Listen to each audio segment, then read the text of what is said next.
Welcome everyone to the Atomic Cinema Experiment. I am Peter, and joining me as always is Tara.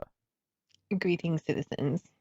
This is a science fiction movie podcast. We get together, we've watched a movie, we talk about it. It's that simple. This episode is a Patreon vote winner because every month on patreon.com/MailFuzzTV, our $5 and up patrons get to vote on a selection. They get to vote between 4 movies, and the winner of the vote that we're doing here is Westworld. I think it was a 70s vote, but I can't. Yeah, what the hell kind of vote was this? I can't remember. I can't remember either. We put this one off a little bit because we were trying to get through all those Godzilla and King Kong movies. So, but here we are. We're here to talk about Westworld. And it is worth mentioning that me and Connor did talk about this a few years ago. But I think what's interesting here about this now compared to that conversation is that when we talked about the Westworld movie, we did that after season 1 of the show, and before. So you're pretty hyped on the Westworld show. So most of that was like, this is just not as good as the show. What the hell? And now we're in a world where season 3 has very much dampened the enthusiasm of the show. Would you say it's curbed? It has curbed my enthusiasm. Yes, which is on brand for HBO. It's on brand for HBO. Yeah, that makes sense. So. Yes, we'll talk about Westworld. Michael Crichton's not only the writer of this, but he is also the director. And there will be some points that I'll definitely make again, in that this is just the plot of Jurassic Park, but with robots instead of dinosaurs, it being the most notable one. It really is. Yeah. It's a prototype for Jurassic Park. And Jurassic Park, I mean, not to spoil thoughts on this, but Jurassic Park is the better movie. Let's get that out in the open, up front. Jurassic Park's better. Well, we did review that. We did. And also other things that this also had a part in inspiring, if not the concepts of the things, at least how things were done.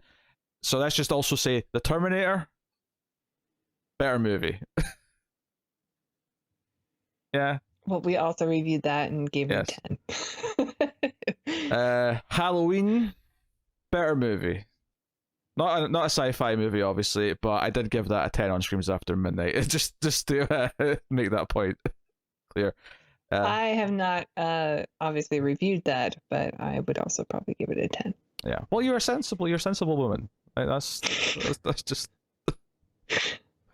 Thanks. I'm trying to see if he directed anything else, but I'm having a hard time with the IMDb app. Having a hard time. I mean, is it the app or is it the 3 glasses of gin you've had before we started recording? What? Oh, dare you! I have had some gin, yes. Mm-hmm. Oh, he directed Coma, The Great Train Robbery, and a couple others that I've not seen. This is uncredited for the director for the 13th Warrior. For reshoots, yeah. Okay. So you do know, you're familiar.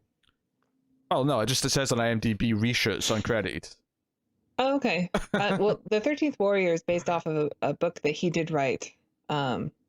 Eaters of the Dead, it's called. It's one of my favorites. Yeah, naturally. And Coma I've seen. I think I've seen The Great Train Robbery. Just to clarify, Coma is quite good. It's not the Great Train Robbery. The title of the thing is the first Great Train Robbery, because the Great Train Robbery is actually a really old thing. Well, maybe that's the thing I'm thinking of. That predates Michael Crichton, probably. I mean, maybe not. I mean, Michael Crichton was already whatever age he was, but Great Train Robbery is like 1910, 1920, something like that. It's like that range. I mean, I think he died early 2000, so yeah. Yes, I was born in 42. Yeah, so it still predates him. That wasn't a silly statement. Well, Coma I have seen, and I think that is a pretty decent film. But shares some of the complaints that I have about this film, directing wise. Yeah, obviously he's largely known for being a writer of books, but also writing screenplays for various movies. And this is not the first Michael Crichton story that we've encountered, although in the case of oh god, what was it called? The one we did about the guy getting the transplant or the implant. Terminal Man? Terminal Man, yes, that was Crichton, right? Yeah, he wrote that. He wrote that. Was that based on a book? He wrote that, and it's not based on the book. Not based on the book, so he just wrote the screenplay. He just wrote that as a straight movie. Much like this is just a straight movie. Yes. Whereas Jurassic Park, he wrote a book. I'm pretty sure that's right. Maybe I'm wrong. I'm pretty sure that's right. Oh, no. Terrible Man's a novel. It says novel next to it on here. Damn it. Okay, yeah. I was wrong. Right, just... I've read most... I'm not like a big reader, but I have read most of Michael Crichton's works. Oh, he also did the Andromeda Strain novel, which obviously we also read. Yeah. So. And we will do eventually Timeline. I'll take your word for it. Which is not a good movie. I'll take your word for it. So we did Sphere. Sphere was written by Michael Crichton, a fantastic film from like 1995 or something. Maybe later. I'm pretty sure it was like 98, but I'm more caught up on the fantastic part of that sentence. Fantastic movie starring Queen Latifah as the titular Sphere. That's not nice, Tara. Hey, she's Queen. Love her. She's Queen. I love Queen Latifah. She has a great talk show. I will take your word for it. So yeah, it's Michael Crichton's story. Has elements of things that he would do again later, but like I say, Jurassic Park. And it's funny because obviously we did a 70s month. In fact, we did 2 70s months, and we'll probably do another 70s month at some point. And it was kind of fun. 70s were good for sci-fi. Well, I would say they were interesting for sci-fi because I think 80s is arguably more consistently like great, but I think a lot of those 70s months was discovering kind of the stuff that we didn't see. You know, it was, you know, we threw in Clockwork Orange, and obviously we've looked at a couple of other big ones, but a lot of it was discovering these weird, like, experimental films that are not amazing but interesting and kind of good, but a bit maybe off from being special. There's a lot of like genre beginning films, and I think Westworld falls into that category in a lot of ways. Absolutely. It feels like a prototype for a lot of other things that would improve upon what it is, and not just itself, because obviously, I mean, as much as I do think season 3 of Westworld has really dampened my enthusiasm for that show, season I never watched the last 2 episodes. I'll get to it eventually. Season 1 of Westworld was phenomenal, and I think did explore the themes of what the movie kind of teases or introduces a lot better than the movie does, and that's fair, and I think that's fine. But because I'm not as high on it right now, I probably won't compare it to the show as much. So, for the better, right? Perhaps. I think the movie explores more of what if we had this park that something goes wrong and the park starts attacking people, whereas the show is about what do the people who go to this park, like, what does it mean about them? Yeah. Like, what does it say about humanity that we need a park like this? And equally, artificial life becoming like alive in real life. Yeah. Yeah. Whereas, because especially in seasons 2 and 3. Yeah, because in this movie, like, I wouldn't even necessarily say the robots come alive. It's just, I mean, they're just, it's like, you could argue they're just glitching more than they are.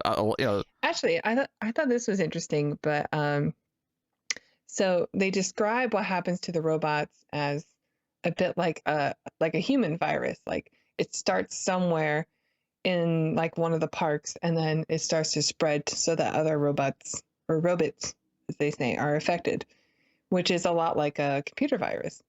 But the actual like first computer virus was 1971, so a couple years before the film. Mm-hmm. And it was never called a virus because it only affected like one computer at a time. There was no internet to spread from computer to computer. So the first actual like virus where it was called a virus didn't occur until 1983. But this here, like the way it's described, is like a computer virus. So it's a little pioneering in that way. Essentially, it raises an interesting question. Was there some influence in what they called it? Or is this just an argument for, no, it's obvious we got to the point and that's what we named it, because you would compare it to a human virus and that's why it's got that name. So what I'm saying is maybe Michael Crichton in this movie got to the same conclusion that some people later on, when they actually had a computer virus, they got to the same conclusion because it was a natural path of thought to get to. Either way, it's interesting. Oh, I think so. And, a lot of his themes are very similar throughout different types of work he's done, which is basically just because science says we can doesn't mean we should, which is like a direct line from Jurassic Park also. You were too preoccupied whether or not you could. You never stopped to think whether or not you should. Right. Thank you, Mr. Malcolm. Wow.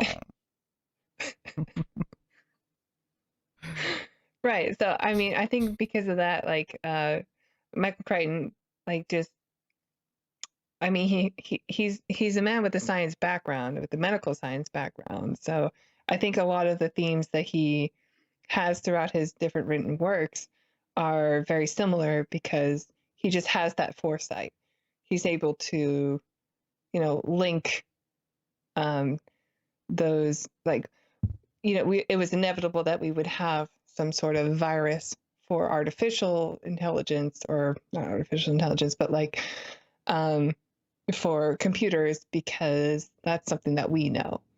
So it'll be, it was inevitable anyway. So he's sort of like, I don't want to say he deserves credit for the computer virus, because he doesn't, but like it is sort of the first example in film or in any written works. Yeah, that's interesting. Of that. Well, it's if we start with the robots in the park, and I should say parks technically, because it is Delos, which is the company. They did keep that name for the show, but they have 3 worlds. They have Westworld, they have Medieval World, and they have Roman World, I believe, is the 3 in the movie. And we do get glimpses of the other ones here or there. Obviously, it focuses mainly on Westworld because that's where our main character. And we'll talk about the characters separately. I think that's largely where I think the film falls a little flat overall, and maybe why it doesn't have quite the oomph that it otherwise could. But yeah, the robots are interesting. So they have this thing where they've got a tell. You can tell which ones are the robots and which ones aren't. And this is like a really weird thing for me. I get it from a writing perspective. So okay, they have to have some sort of tell so that people can figure out who they are. The choice of what the tell is though is bizarre. Like, the hand is hard to replicate. That's the part that they couldn't fake, was the hand. The palm of a hand was this thing they couldn't nail. You can do eyeballs, you can do tongues. Here's where I think that stems from. When I was in school, before I went and pursued science, I was trying to do arts. Sure. People who draw and paint, like, hands are a very difficult thing to master. And it is often a tell of whether or not they're a good artist. So I think that's where that comes from. Okay, I like that explanation. But I will say, this is both realistic and amusing to me, that the scientists of Westworld made sure the cocks and the vaginas were on par, like perfect, before the hands. Before the hands were perfected, all right? I think there's more like artistic license when it comes to those. Than with hands. What?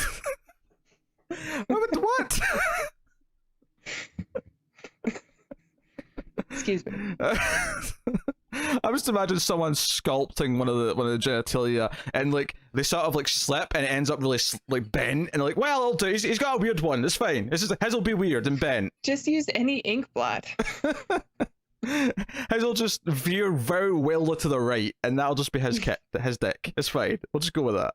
Yeah, it works. Oh dear. Which, I mean, obviously we know they have sex with the robots. That's definitely shown in the film.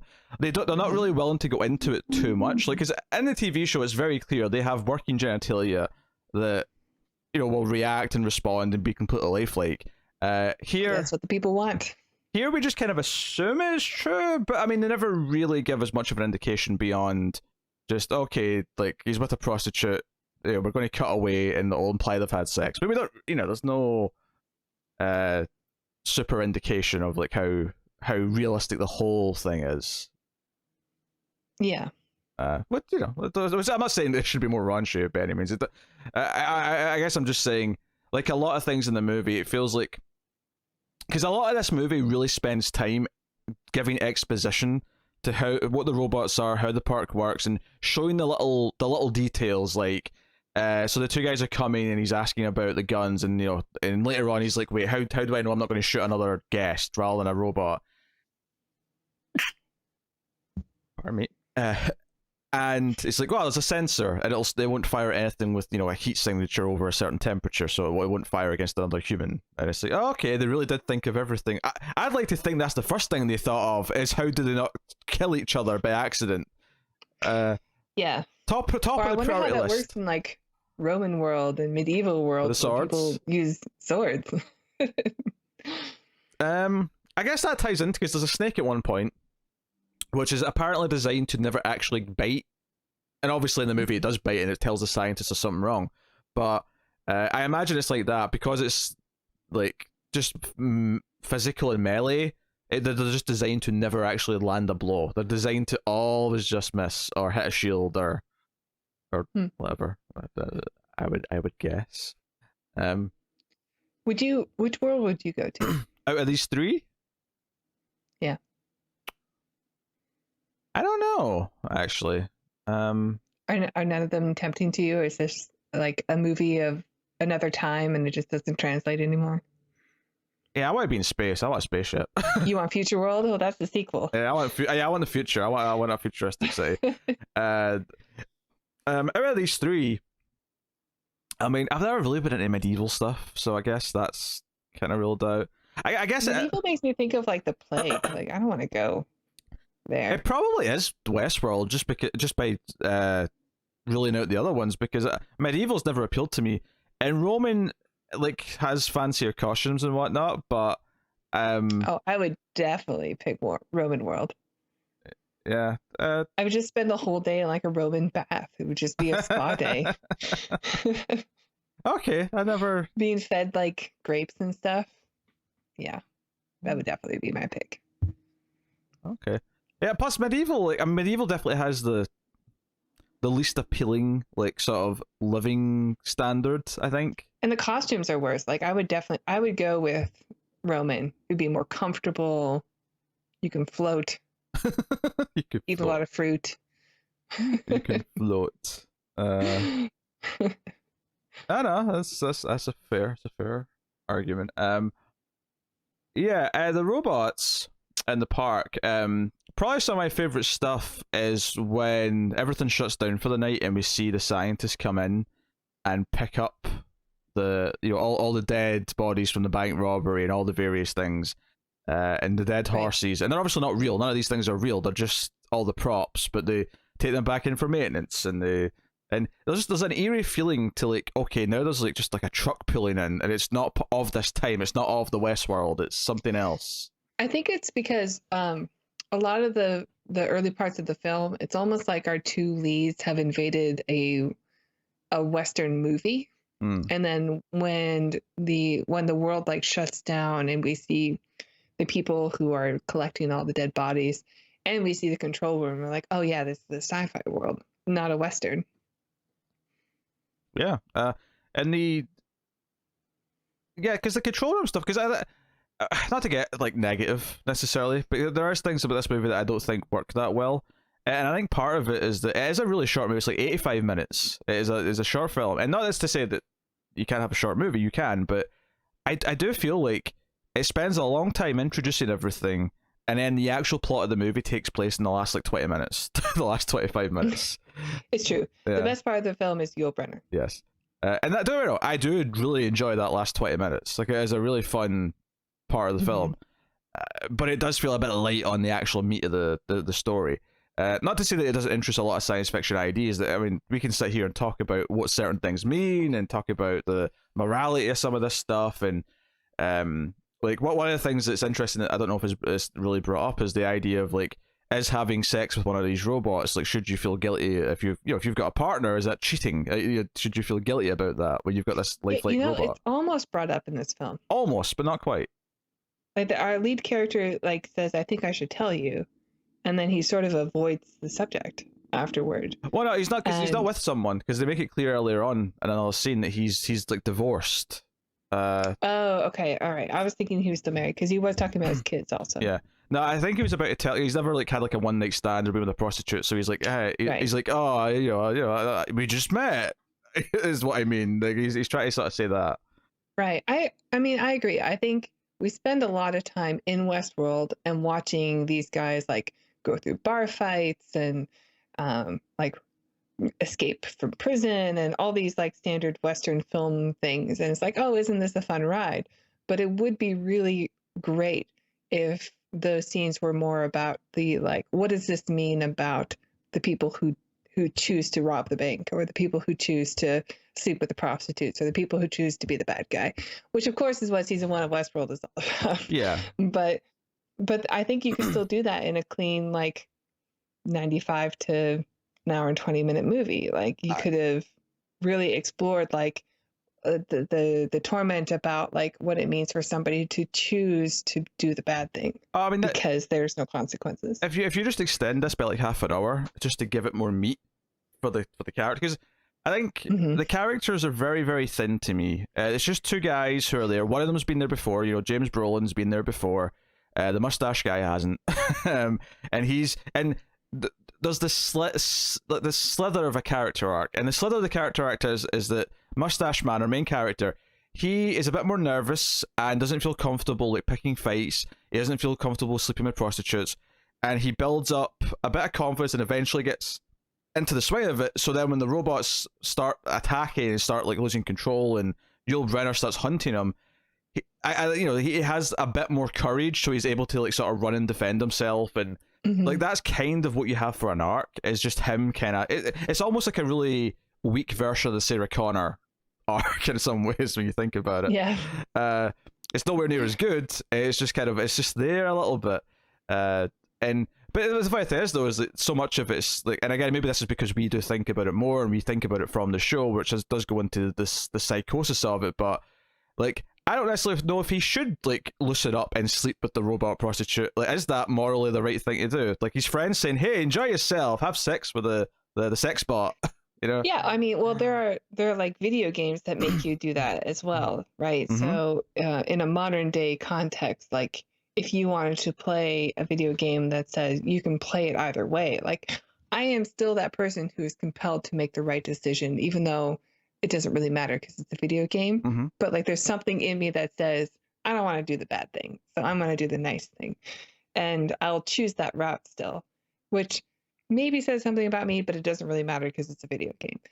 But you know, in the TV show, what's brilliant about it is, at least, you know, definitely in that first season, if not the second season too, is that it's mostly shot from the perspective of the robots. So they are like, the humans are the bad guys and the hosts are the good guys. Like you're immediately sympathetic towards the robots. So and that, you know, says a lot about the people who are there to, you know, take advantage of them or to shoot them or rape them or whatever. And we automatically see them as evil for doing those things. Oh yeah, that's one thing this movie doesn't even dare to touch, is the idea that in the show, some of the guests, their fantasy is not just to have sex with prostitutes, their fantasy is to actually attack and rape people. So it goes way darker with it, obviously. The movie doesn't even touch that side of things. It's just, you know. Right. And I think that is definitely a missed opportunity for this film. And maybe they weren't thinking about that because, you know, video games weren't a thing, or maybe it was just like, what if the Pirates of the Caribbean came to life or something like that? But it's, you know, it's a much more simpler premise. Or what if you were in a Western film and Yul Brynner was actually going to attack you? How would you really react? And there's a little bit of that, like he's a city guy who's in this world that he's not used to, and he has to survive all of a sudden. But I think it would be way more interesting if there were consequences to each individual choice he made, much like in a video game. Like if you choose to be good or bad, like that, you know, affects the later gameplay. In this world where he's basically living a video game life, he should be able to, like, we should see the consequences of his action, and he should have like moments of self-reflection of like, well, am I bad because I chose the bad decision? On that point, I think it's worth mentioning that Yul Brynner kind of fixates on keep coming after him, right? Even before he breaks down properly and starts really hurting him, he does like attack him a second time after the first interaction. But I think it's important that that first interaction is not caused by him. He doesn't do something to provoke the Yul Brynner robot. The Yul Brynner robot is actually scripted to come in and provoke him to give him like a bit of excitement and sort of encourage a fight so he can shoot someone. So it's not even like our main character has to regret that he picked a fight with a robot, and that's kind of as he's come up and says that the robot's going to keep coming after him. Yul Brynner picked the fight first and then just keeps coming back for revenge. So it never... well, he's programmed to do that, like you said. So and it's even his friend who's like, hey, the mustache guy is like being provoked by James Brolin also, who's like, hey, this is your opportunity. You get to be the tough guy here if you choose to be. Like, go ahead and choose to be, because it'll give you a confidence boost. Yeah. And maybe you could argue there that he provokes him into getting this confidence, to becoming a bit more of a, like, oh, enjoy yourself and be violent and be careless. And then the comeuppance is the danger that he's in the back half of the film. And that's why also James Brolin does get killed by Yul Brynner. Like, maybe that's something we can say about the film. But again, it is quite thin, I think, compared to what they could be doing with these characters. Because honestly, when it gets to the point where, okay, Yul Brynner shows up and the robots have actually started to like have this malfunction where they are hurting people.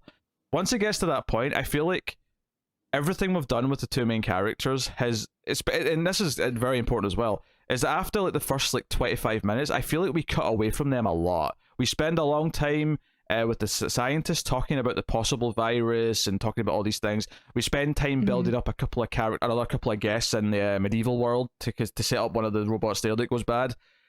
We spend so much time away from them, and I feel like all of what we get is what you described earlier. We see like almost a series of like almost just like skits where they're in different Western scenarios, but there's not really much of a through line going through them. Not much, like other than just the mustache guy is loosening up a little bit and getting less nervous. That is the only thing, but it's so slight that when the actual main plot and the main danger kicks off in the third act, I don't really feel like I've gotten to know him or really care about him.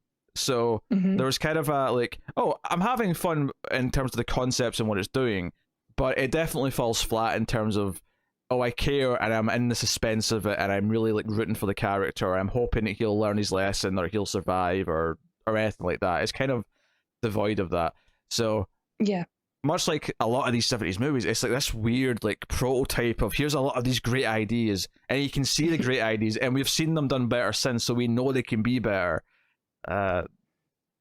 Yeah, I mean, even just if there was a little bit extra for the characters to do in this film, because it is very like, we're just going to watch somebody go through an amusement park rather than they're like having an existential crisis about like whether or not they're a good guy. And I mean, a little bit of that could have been there, you know. Actually, the character I enjoyed watching the most of this movie is the guy in the medieval world. Sure. Just because he has shorter scenes and they tend to be just more to the point. There's more in them, you know, because they're short and he's more insignificant. Yeah, because he's basically you know, one of the female robots is like, hey, this, you know, the Dark Knight's coming and he wants to fight you for my honor tomorrow, and he's like, yeah, I'll do that. But he's also trying to seduce this maiden at one point as well, and she rejects him and slaps him a couple of times, and which she's not supposed to do. Which she's not supposed to do. She's supposed, and again, that's one of those things that's pointing at what the show really explores, is the idea of this young female robot is supposed to be a sex bot and is supposed to give in to seduction whenever it happens. And she slaps him and says, "You forget yourself, sir," and leaves. And he's not like, and this is the thing, he's not like evil or cruel about it. He doesn't get up and get angry and like tries to hit her or demand that she come back. Well, I guess they went for the wrong program. Yeah, he just sort of sits there kind of surprised and is like, huh, I thought that was supposed to work. Oh well, I guess I'll go try another girl. But so he's not like, it's not, because in the show they definitely show as like monsters of people who, if they're rejected by one of the robots, will act out in the worst possible. Yeah, in like episode 1. Yeah, so it doesn't go down. So the guy's actually quite likable, even though he's trying to have sex with her, because he reacts well enough. He's just kind of like, Okay, that was weird. Yeah, his main thing was that like he wants to get with the queen, who's like an age appropriate, still beautiful woman, but like, it's a bit more likable just for that reason. Like he's in this medieval world. He's like a knight, and he's like having an affair with the queen, and she's going to set up a jousting thing for the amusement of the people and for him to defend his honor. And maybe blah, blah, blah. It doesn't make that much of a difference really at the end of the day, but I think it does make a little bit of a difference that he actually wants to fight for her and kind of win her affection. There's actually kind of like a fantasy of, no, I'm going to earn her love somehow in this. Yeah, he's like really into the part and like is doing the cliche thing, but it's fun to watch. Like, I enjoyed his story the most. Yeah, sure. It's still probably going to end with them having like nasty robot sex at the end if he gets his way, but still, it's a little bit different to just the. But he's playing the game right. Yeah, he knows why he's there. Did you enjoy? I mean, unless I was misrecognizing someone, the runner of the brothel. Oh. Majel Barrett, Miss Roddenberry herself, Star Trek royalty, the real queen in this film, yes. Or Mama Troy, as I was Luoxana. Calling her when I saw her. It's not an easy name, Luoxana Troy. No. Yeah. No, but she's like, hey, you two, you looking for a good time? There's a good time here. There's two young ladies. Yeah, she's the Maeve of the film. She is, yeah. She's the Tandy Newton character, but without any like character arc or progression or anything. Like she's there to smoke and she doesn't even wear fuzzy things on her boobs and say, "Hey, you want to sleep with my ladies?" She doesn't even she doesn't even go bad. It's not even like we see her going bad at the end where she kills like a John or something like that. The film just kind of forgets about her after like her two scenes, and that's kind of it. Right, she's just there to, yeah. I don't know what she's there for, to encourage the men to sleep with her women. And then I think you see her maybe in like the behind the scenes on a girder or something. That's about it. Yeah.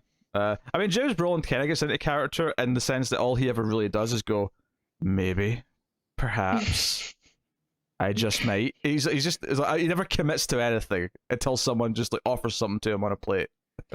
Right. That's his thing. He's playing the Eastwood cowboy, the man with no name. A man of very little words. He definitely saw those movies before he came here. He's definitely trying to be that. Right. And how successful he's being is up to your own taste, your mileage. He's trying.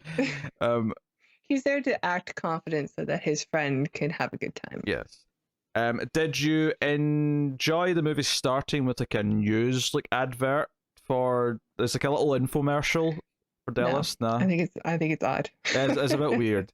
It's like, hey, you're just back from Delos. We were at Westworld. It was great. It was so lifelike. I shot a man. Yeah, I mean, I guess it's kind of fun, but it's definitely not a thing that you would see in a modern day film for a reason. Yeah, it's a bit odd. It's definitely. Plus, there's one guy that they interview, and then when he leaves, he's like, "Yep," and he just goes. It was just such an odd way to conclude the conversation. As someone who has had to interview people in the street as part of doing stuff for university and TV production, maybe that is accurate. Yeah, there's a lot of people who will reluctantly, and I say reluctantly, I don't mean that you force people into it, because most people will just say no because they're too scared to be on camera, because people have this fear. But some people will actually agree to it, but then be just so awkward and yeah, and just not know what to say. And then you'll find that one charismatic asshole who's just too charismatic, who's just like, oh yeah, I'll talk on camera, and I'm so full of myself, I know I can talk. You'll find one of those. And then you're like, I don't like you. Why can't I get somebody real and genuine just for this 30-second clip? Joseph, here's the slight male tangent of doing it, because these are called vox pops, at least in UK media they're called. This is when you're watching the news and they'll interview a bunch of people in the street about a subject. And it'll cut between them, right? So we did this quite a lot. We had to send us out for Vox Pops, and I remember there was one we did at Christmas, and we were just in the Christmas shopping season, with people, and are people going out to the shops, or are they buying stuff online? And we interviewed a bunch of people, and there was this one woman who was nice enough, didn't say anything stupid or was awkward or anything, But I just remember someone like re-edited it to put a different question in before her answer. Because, well, I won't say. I'll just give you what the answer was after it. So someone put up on the screen, "Why do you masturbate at home?" And then it cut to this woman, and she goes, "Well, the shops are just so busy this time of year." That's horrible. And it's a lesson that anyone can make someone sound completely stupid with editing. That's not a threat, Tara. I want to be that clear. It's not a threat. It popped out of my head because we're talking about awkward interviews. I quit. Don't worry. The only person I intentionally make look stupid at times is Connor. I don't have to try that hard, admittedly, but occasionally I'll do a wee tinker. You're pretty hard on him. What? He's all right. What? No. He's all right. No. He's the worst. CR21. And his name's Conroe now, by the way. It's Conroe. Conroe? Conroe, yeah. How did that come about? Well, I put a tweet advertising something, and I just made a typo and put the R and the O the wrong way around, and he complained about it, so now I'm just calling him Conroe all the time to annoy him. Well, it sounds cool, so joke's on you. Hey, if I swapped your two last letters, your name would just be Tar. Yeah, I don't like that, but T-Ra's all right. I like T-Ra. T-Ra. T-Ra. It's like I don't know. Actually, which makes me think of T-Rex, which leads me to a point I was going to make like 5 minutes ago. So, good segue back into the topic. Got it. So I'm here for.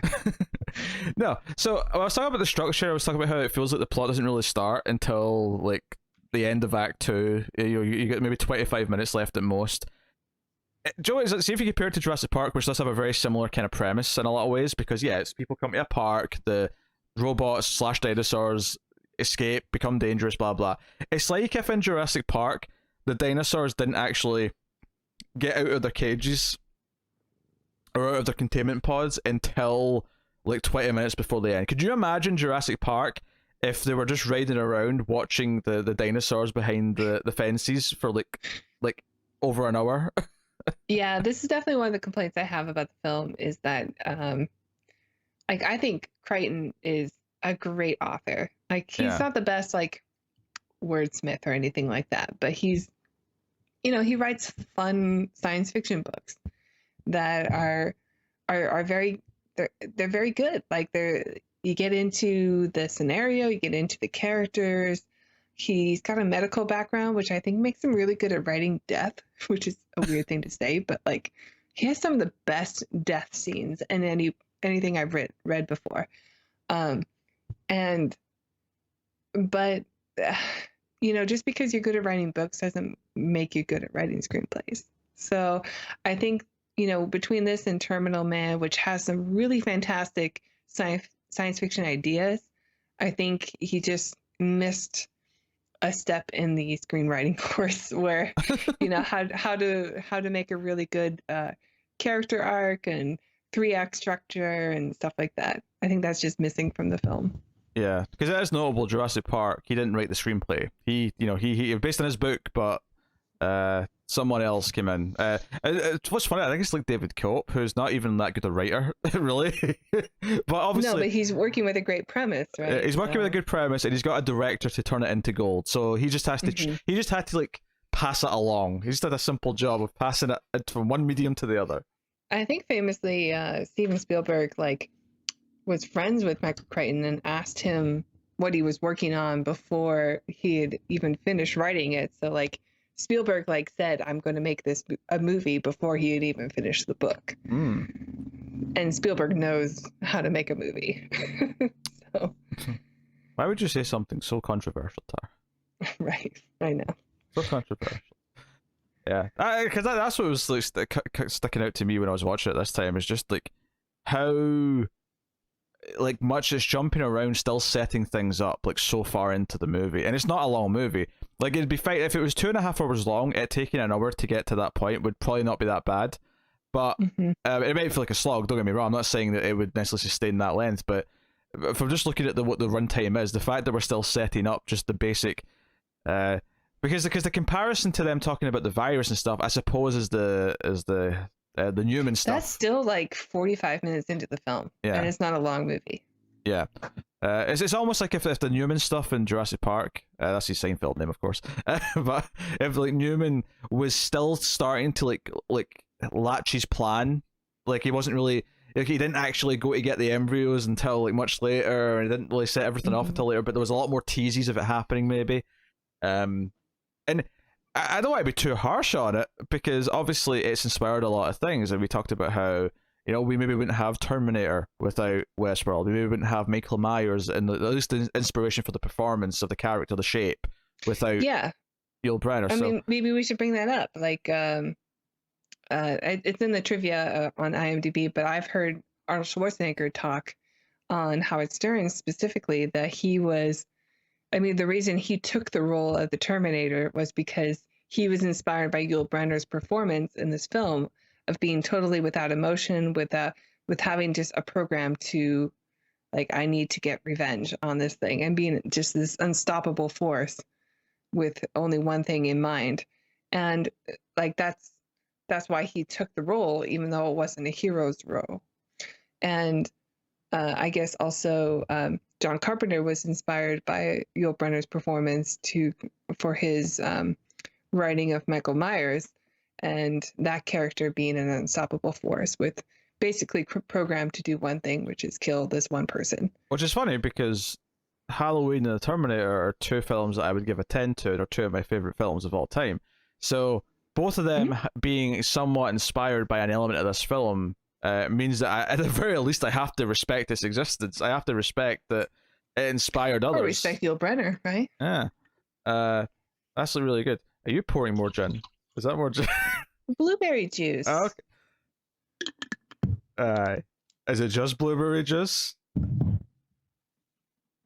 What's this bottle? What's this second bottle? Second bottle's entered the fray. Hey, it's Saturday night. Saturday night's all right for fighting. Hey, no judgments. No judgments. Get a little action here. All right, all right. I don't think that made any sense. Okay. That's an Elton John song. Ah. Sorry, my Elton John knowledge isn't what it should be, perhaps. Yes, as a UKer, yes. As a UK. Excuse me, UKite. I know Candle in the Wind. I know Can You Feel the Love Tonight, and I know Are You Ready for Love. That's the name of the song. That's about it. That's my Elton John. Oh, I guess he did Rocket Man. But not Saturday Night? He did Rocket Man. I'm not familiar with Saturday Night. But let's be honest, I only know... Saturday Night's alright for fighting. Get a little action in. I only really know Rocket Man, though, because of the two different films called Rocket Man. One which was very relevant to Elton John, and one which was not relevant, but did use that song at the end. But we did review. Yes. Out of the two Rocket Man films, we did review one. It was not the... Is that still in the top 10 of most viewed? Oh, I don't know. That makes me so happy. You know what? I'll check for you right now. I'm so pissed off that we have to watch and review this movie. Look, it made for a fun time me complaining about it. Like, sometimes I have to be my character, okay? And that makes for entertainment. I mean, sometimes we just have to review a classic science fiction film like Rocket Man. I mean, classic. The man farts in his spacesuit, and William Sadler's really upset about it. Classic science fiction film is how you describe 1997's Rocket Man. Is Rocket Man in the top 10? I don't think it is. No, it's not quite in the top 10. Well, it was for a short period of time. It's number 13 on the ACE charts. That's pretty close. Number 13. If we didn't do all those Terminator movies, it would be in the top 10. Oh, are you mad? We had Terminator movies be successful? Why Terminator 3 is the highest ranking one, I don't know, but whatever. Well, you did all that fancy editing for it. It was a little fancy. It wasn't that fancy.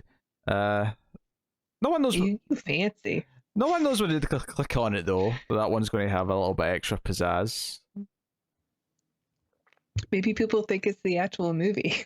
They probably it's actually longer than the actual movie, believe it or not. Our review of Terminator 3 is longer than Terminator 3. Because whatever gets the views. That's how much of a mess it is. Like you know when a bad movie and it happens. It's equally about good movies too, though. See if we are passionate about a movie enough to talk about it more than the runtime in the movie, good or bad. It says a lot about how much there is to talk about if we exceed the runtime. King of the Monsters. Although I guess that is 10 minutes shorter than the movie because we've been like 2 hours on that. Yes. I think it's a 2 hour and 10 minute movie. Yes. All right, doesn't count. Godzilla vs. Kong, apparently the runtime is 1 hour and 56 minutes or something like that. So it's a bit same. Not long enough. You want more? More. Straight to the veins. Let them fight. More. Let them fight. We don't get Serizawa. No, we don't. We won't say it. And we know he loves saying that line because of King of the Monsters. I mean, I don't even know who they could get a sub. Who could, maybe Millie Bobby Brown. She's back. She'll step in and be like, "Let them fight." Oh. Hey, if she gets her 11 powers and joins the fight, that could be fun. I didn't watch that show. I mean, I watched season 1. That's not true. I watched season 1, but I didn't really like that much.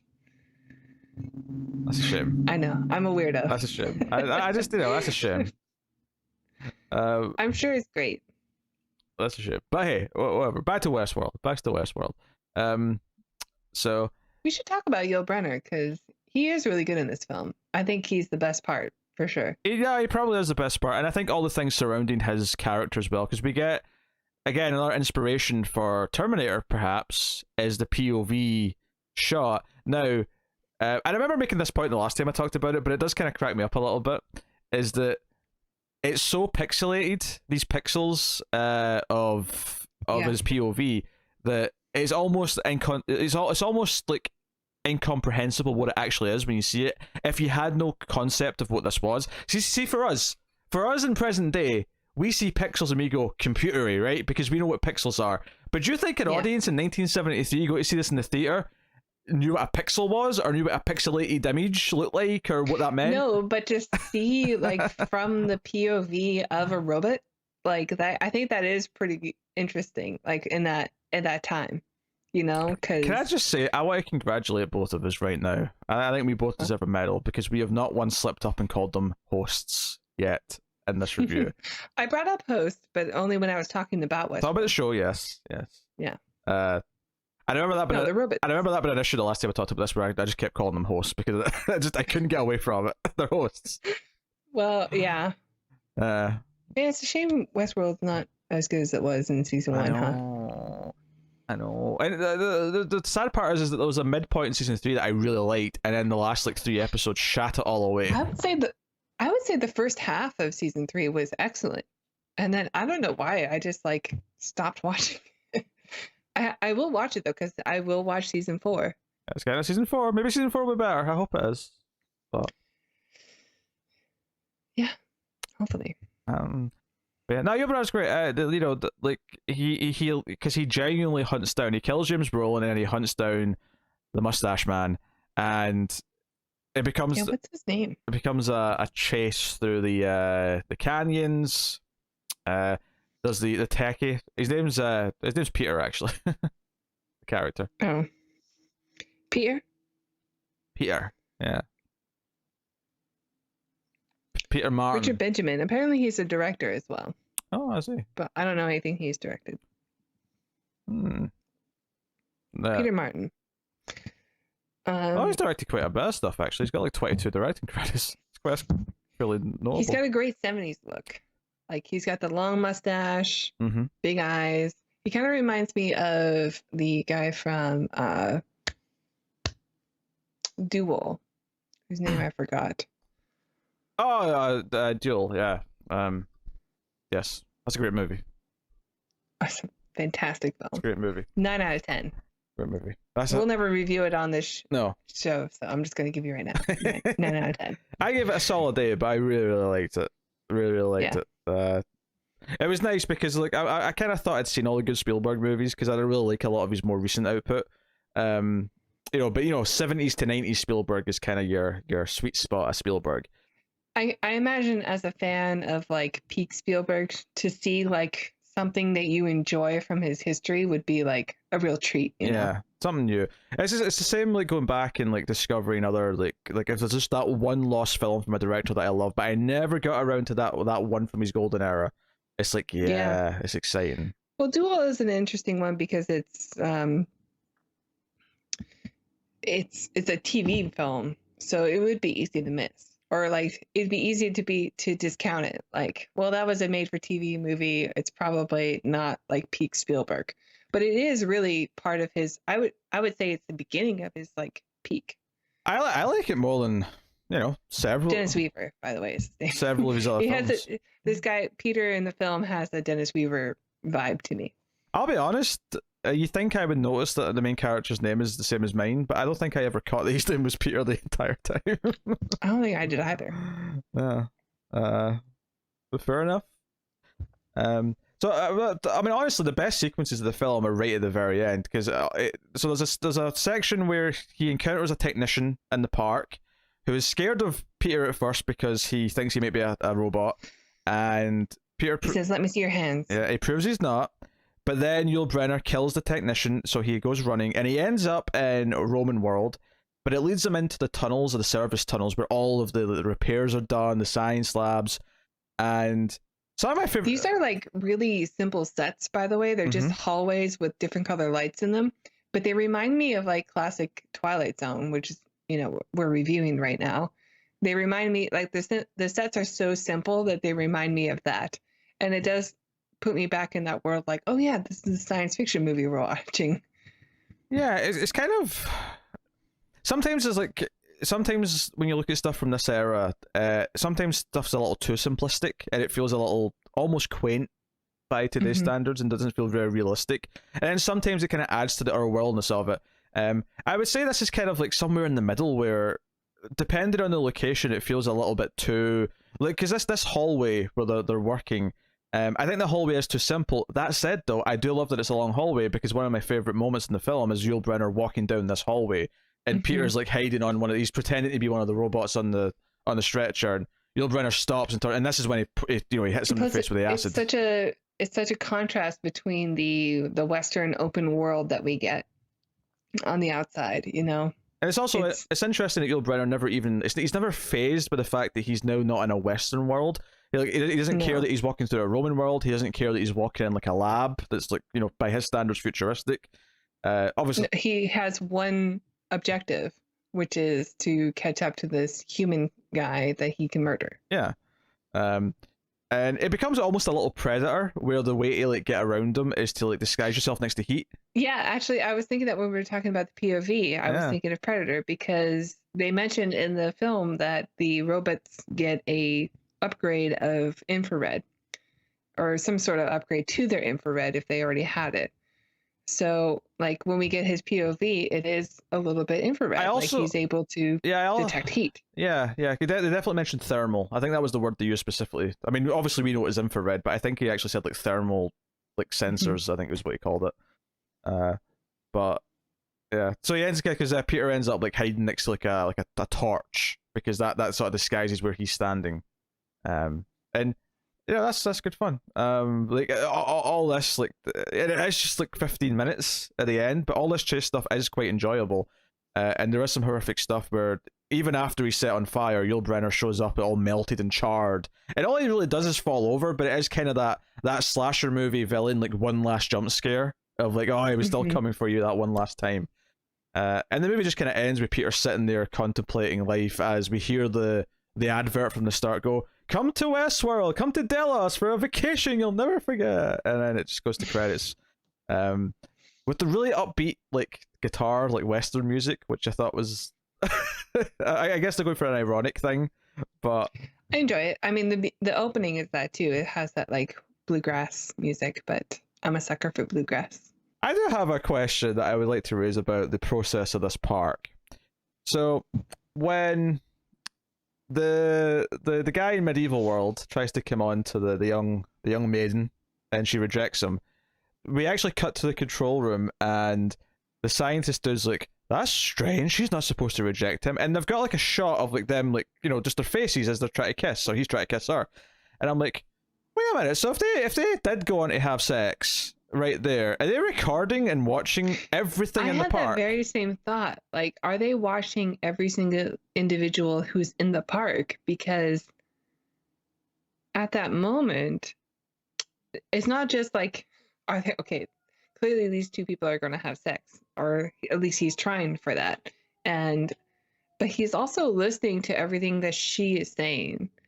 So, like, when that same guy is talking to the queen and she's talking about the Black Knight, they're like changing the programming of the Black Knight for the previous or for the next day so that it reflects exactly what she talked about the day before.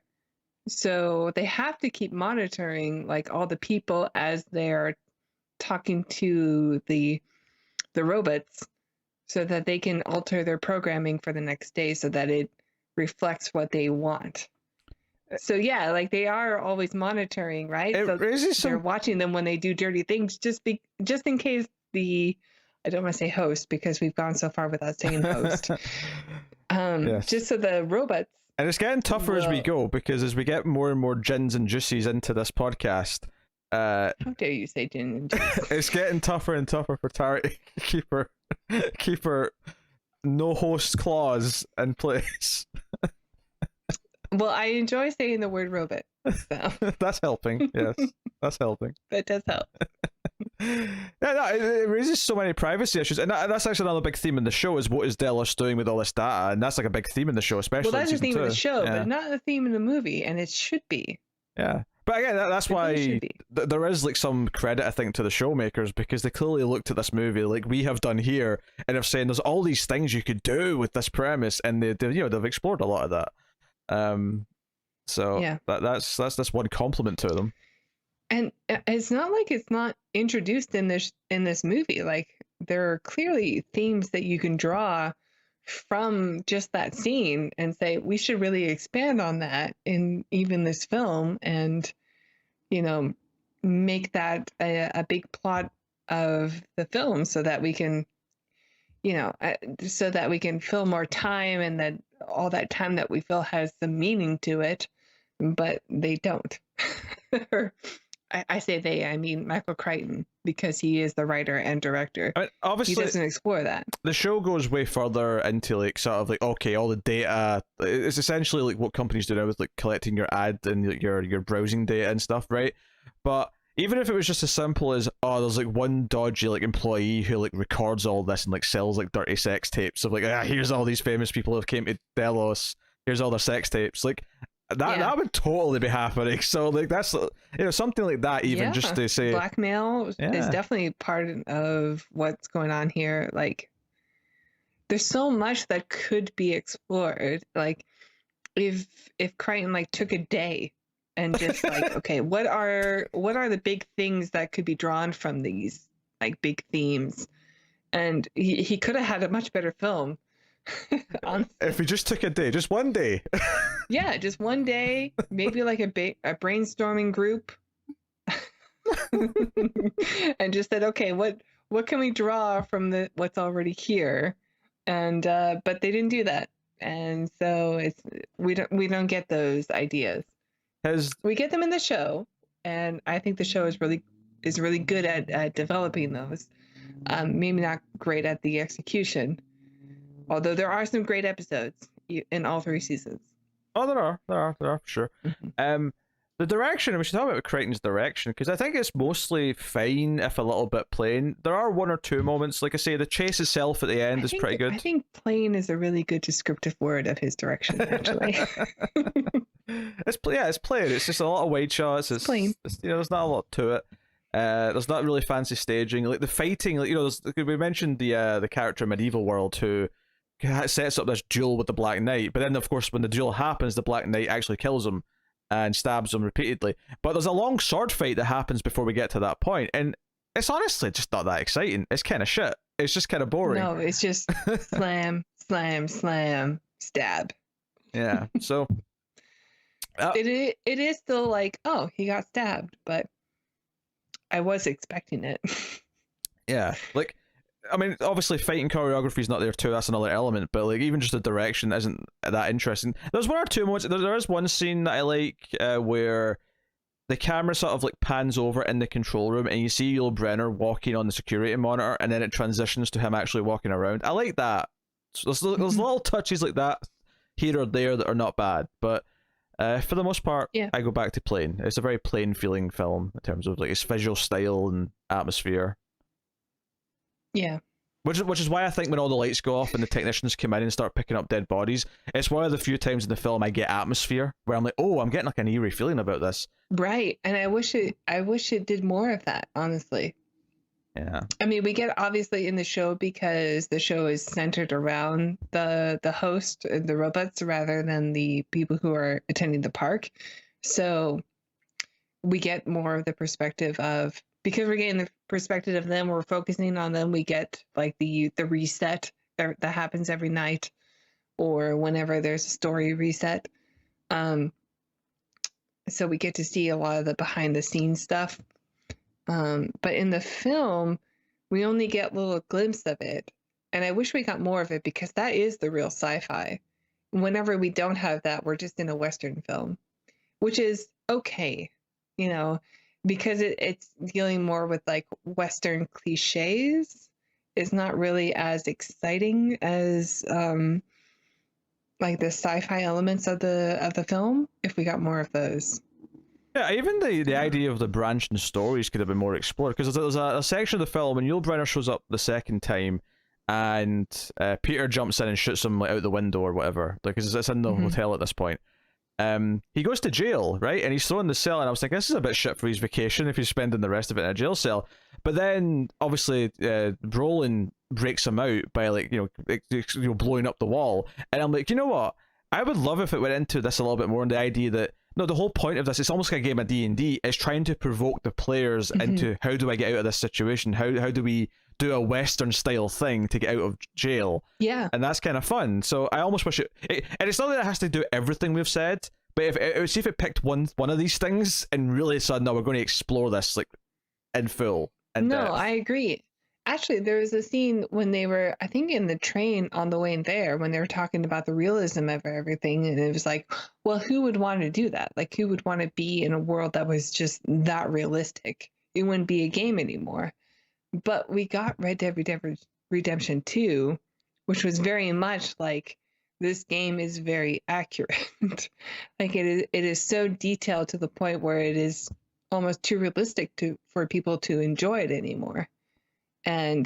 But there is a demand for that. Like, people do enjoy being in a world that is so realistic that it presents new types of challenges that they don't get in traditional games. Yeah, there's a line for everyone. Like, for some people, it goes too far, and it's like, no, like, can I just be fun? I don't have to do all this stuff. But then for other people, it's, no, they're more realistic and the more like grimy and like painstaking it is to get to a point, the better. You know, like. And I will say, I am pro Red Dead Redemption 2. I played that game twice.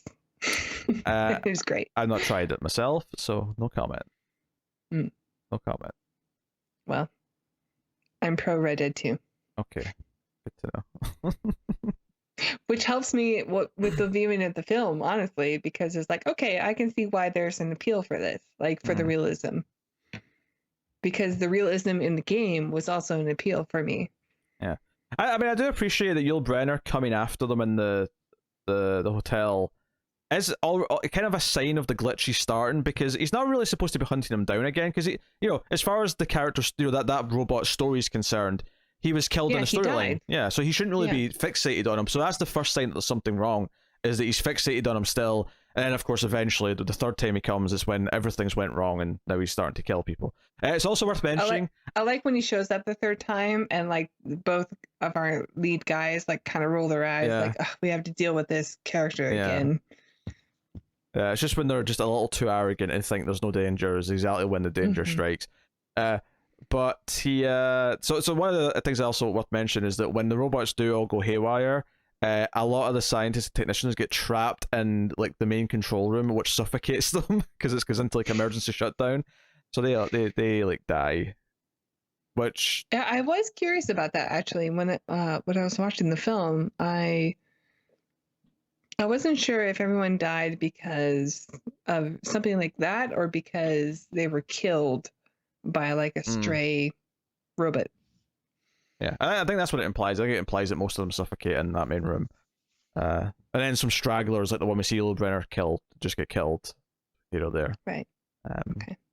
But yeah, that's about it, though. I think we've covered most of the main topics of Westworld. I think so, too. So I guess I will ask the lady of the show what she would rate Westworld.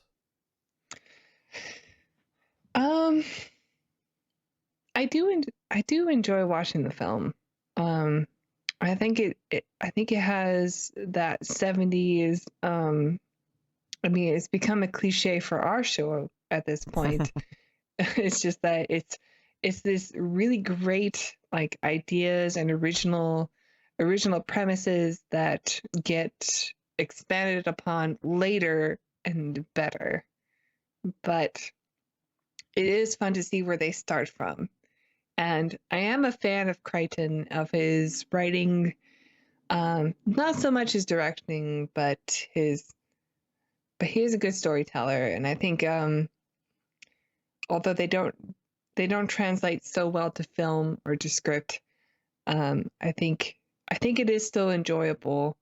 And much like a lot of the 70s films we watch, I'm just going to get this a straight 7 for the premise, for the ideas, for the science fiction elements of it, but not so much for the execution. So 7.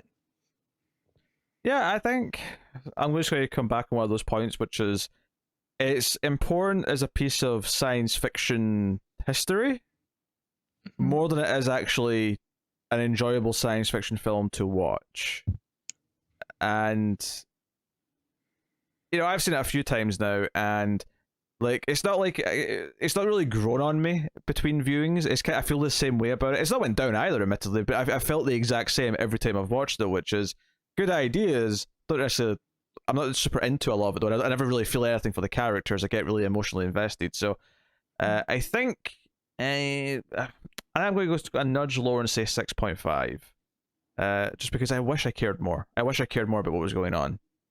But yeah, if they did a little bit more with the characters in the film, like the main characters, yeah, I think, or at least our main character, Peter, it would have been like an 8, maybe even a 9 if they really explored things, but they didn't. Yes. So I'm going with 7 for premise and world building and ideas and concepts.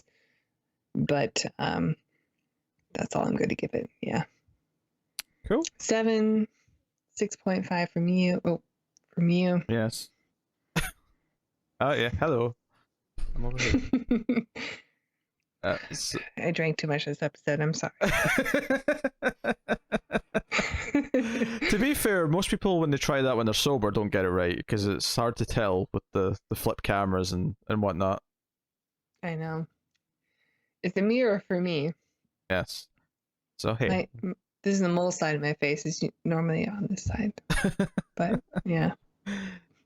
You can of course put the keyword of the episode in the comments if you made it this far into the episode.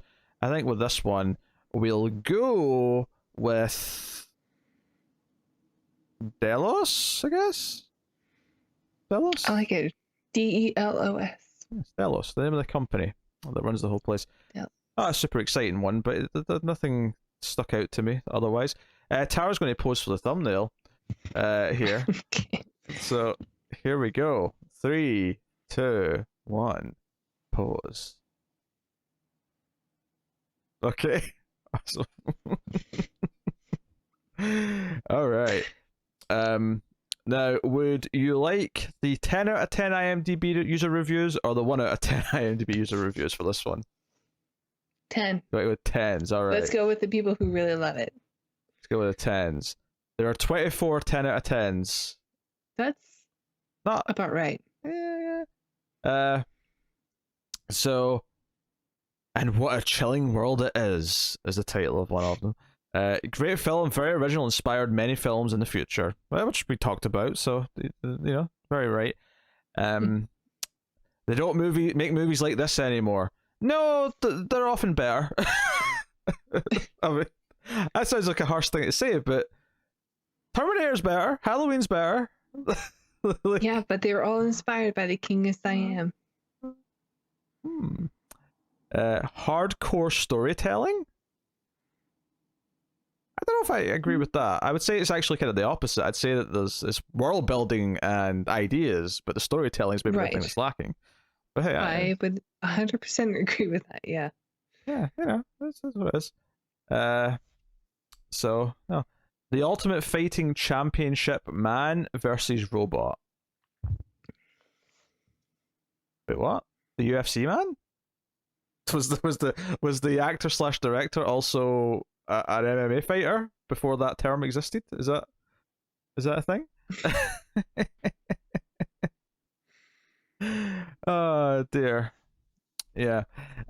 So yeah, I don't know if we're going to get anything super like witty coming out of these 10 out of 10s. About 1 out of 10. What about the 1 out of 10s? All right, let's see what the 1 out of 10s is saying. There's 2 1 out of 10 reviews. Well, that's not that many. The title of the first one is Camp Boring Dated. Well, I mean, I don't disagree with any of those, honestly. Well, boring. It's not boring. Boring's a bit harsh. I would say boring's a bit harsh. 2 guys visit an amusement park full of lifelike robots. I won't read the whole thing. The other one's titled, I Think I'm Going to Be Sick. I kind of want to read this one to see why. Really? Just to see why they're going to be sick. I'm just curious. This movie is going to be one of the worst movies I've ever seen. This was a unanimous decision between my friends as we watched it the other night on ITV1. Oh, this is a British person. That's a UK channel. Ooh, ITV is also Canadian. Oh, is it? Oh. Yep. I did not know that. Canada is very British. So that is there any connection between the ITVs, or is it just a coincidence they both have like an ITV? Maybe. ITV was where we had all like the kid shows and like young adult shows. So like I remember watching ITV for like Chip 'n Dale's Rescue Rangers and also Are You Afraid of the Dark? Well, there was like a kids section on it called CITV, but ITV was like daytime television for kids. Yes. Where do I begin? Poor character development, weak plot, uninformative dialogue, poor cinematography. The list goes on.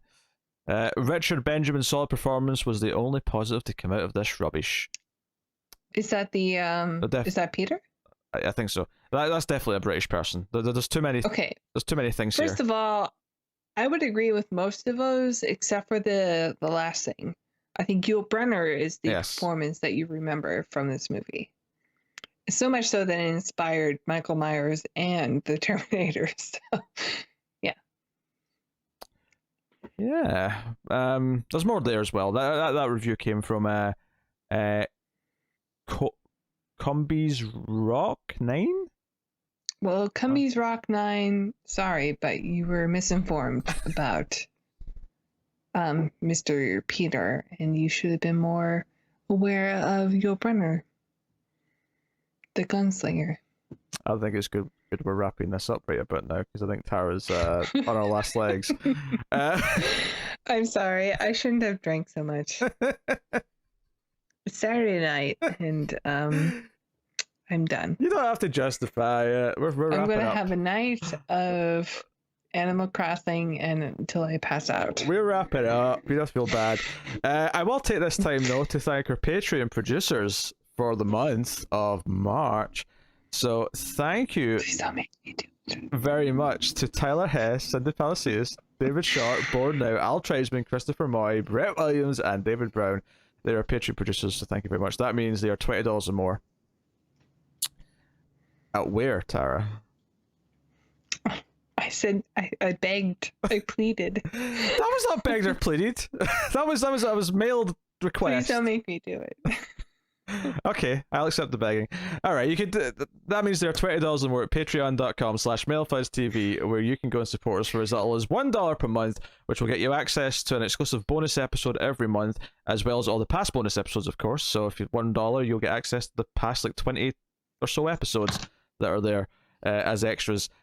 Plus, because Tim is on paternity leave right now, we've also been doing extra bonus episodes to cover for the fact that there's no streams after midnight bonus episodes. So we've been doing some action movies as well monthly. Me and Tara have. So go check out that. Plus, at the $5 tier, you get early access to the episodes, and there's also the voting at that tier, and there's other stuff as well. So go and have a look and see if you're interested in all that stuff. You can also support us by simply hitting the like button for completely, absolutely 100% free. And it's important on YouTube to do so because it really helps with spreading the show to more people. And of course, if you want to spread the show to more people yourself via social media or word of mouth, or I don't know, just kidnap a relative and tie them to a chair and say, hey, you need to watch this mediocre podcast. Do it now. You can do that too. I approve. Maybe I should have done that. If anything, you trying to react to everything I was saying with really, really over the top facial expressions made the whole thing worth it, quite frankly. The audio listeners were missing out on a extra element of the outro today.